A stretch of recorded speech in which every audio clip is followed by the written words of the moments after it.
Is type 2 diabetes reversible or curable? Hello, my name is Dmitry Petrunin. In 1987, I graduated from Kiev Medical University and got a degree in medical care. In 1995, I began to study nutrition in parallel with my work in governmental clinics in Israel. Afterward, in 2004, I managed to create an approach designed to fully normalize sugar levels in patients with type 2 diabetes. In 2006, my method was approved by the Ministry of Health of Israel. Since that time, I have managed to reduce glucose levels in more than 1,500 patients with type 2 diabetes, 372 of whom have been able to break free from insulin dependence. Today, I would like to present you the latest extraordinary case of sugar levels becoming completely normalized in a patient with decompensated insulin-dependent type 2 diabetes complicated by 3-grade obesity. In his article on type 2 diabetes reversibility, published in June 2013, the British researcher Roy Taylor proved that it's possible to normalize sugar levels in patients with type 2 diabetes if a low-calorie diet or bariatric surgery is applied. By the standards of modern diabetology, thus patient's condition was considered irreversible for the following 3 reasons. Reason 1. Decompensation, or simply put, too high sugar levels. Diabetes is considered to be decompensated when glycated hemoglobin is above 7.5%, and it already reached 10.5% in our patient. Reason 2. Insulin dependence. Our patient has been taking insulin since 2006, and in the past few years, he injected at least 110 units of insulin daily. A large number of endocrinologists believe that after 1 or more years of insulin injections, the pancreas of patients with type 2 diabetes will lose its ability to produce own insulin forever. Reason 3. Grade 3 obesity. According to beliefs in modern diabetology, patients with type 2 diabetes, complicated by even grade 1 obesity, have a chance to normalize sugar levels only after gastrorrhaphy or gastric bending.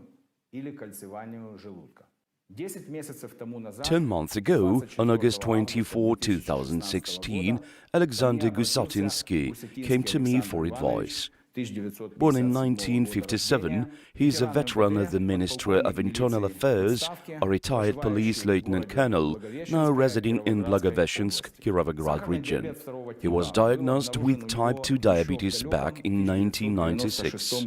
11 years ago, an endocrinologist administered insulin injections to him, and at the moment when we became acquainted, he already injected at least 22 units of pharmaceutin H 3 times a day and 22 units of pharmaceutin H and P twice a day. Alexander measured 182 centimeters tall and weighed 157 kilograms, putting him at grade 3 obesity with a body mass index of 47.5. For reference, a normal body mass index is 25 and lower.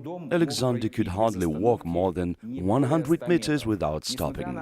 Despite his very large daily insulin dosage, his glycated hemoglobin levels were 10.5% at the time when his treatment started, which is 4.6% above normal. His fasting sugar levels ranged from 20 to 26 millimole per liter. In addition, he had a very extreme blood fat profile. Triglycerides 7.3 millimole on liter, upper limit of normal 1.7, low-density cholesterol 4.9 millimole per liter, upper limit of normal 3.0, and very low-density cholesterol 2.7 millimole per liter, upper limit of normal 0.9. Alexander, I want to ask your consent to show your lab test results in our video. Let's have a closer look at the patient's lab test results conducted before the treatment.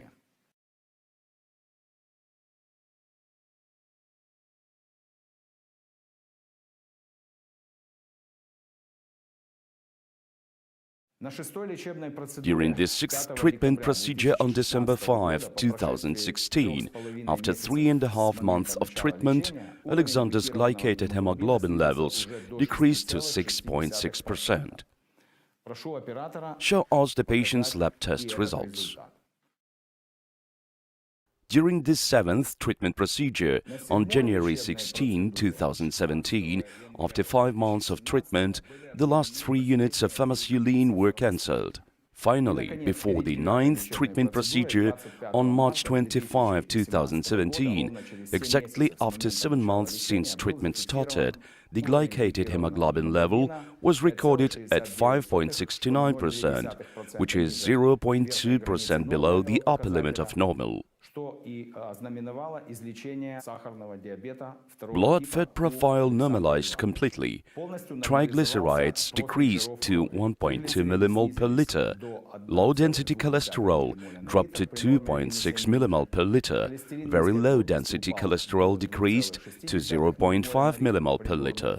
Insulin level also showed normal findings, 7.29 microunits per milliliter, lower limit of normal 2.6 microunits per milliliter, suggesting that the pancreas gland had an absolutely normal function despite 11 years of administered insulin therapy. Хочу напомнить, что нижняя граница нормы для инсулина не ниже 2,6 микроединиц на миллилитр. Operator, please show us these lab test results as well.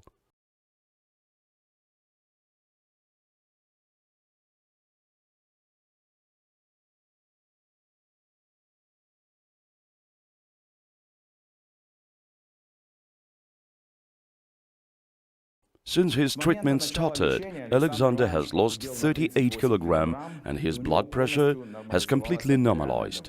Last week, Alexander submitted to the main blood test again, and here are the results. The glycated hemoglobin level continues to decrease and has reached 5.56%, which is 0.33% lower than the upper limit of normal, and his insulin level is 6.98 microunits per milliliter, lower limit of normal 2.6. Please show us the test results again.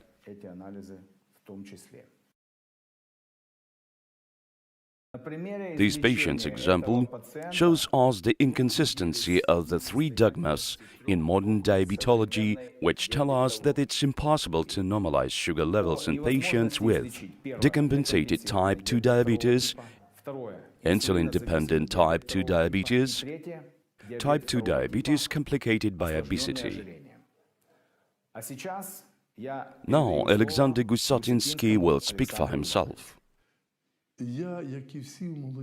I didn't pay much attention to my health when I was young, as young people tend to do. I was only when my medical condition deteriorated and my life was in danger and the conventional medical approach proved to be inefficient that I started to look for some other treatment methods for my type 2 diabetes. I thank God I met Dr. Dmitry Petrunin at that difficult time.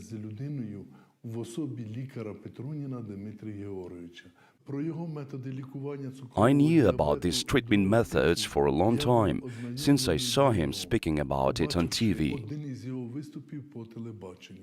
It's difficult and unpleasant for me to think about the medical condition I was in before the treatment. The first positive results surprised me and inspired me greatly. They made me certain that this treatment method was suitable for me.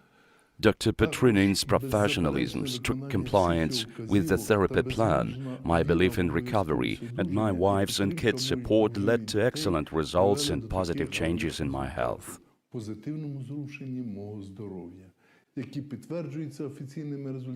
The official results of my lab tests confirm all this. With all my heart, I am eternally grateful to Dr. Dmitry Petrunin for bringing me back to a life worth living.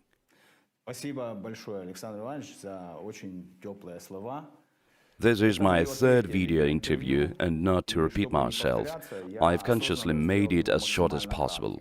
Therefore, to those of you who are interested in learning more about the drugless type 2 diabetes treatment method, the history of its creation, and a lot of other important and useful information on diabetes, I highly recommend watching my previous video interviews recorded in 2010 and 2013. To conclude, I want to wish you all wellness, peace and health, and I will see you in my next video.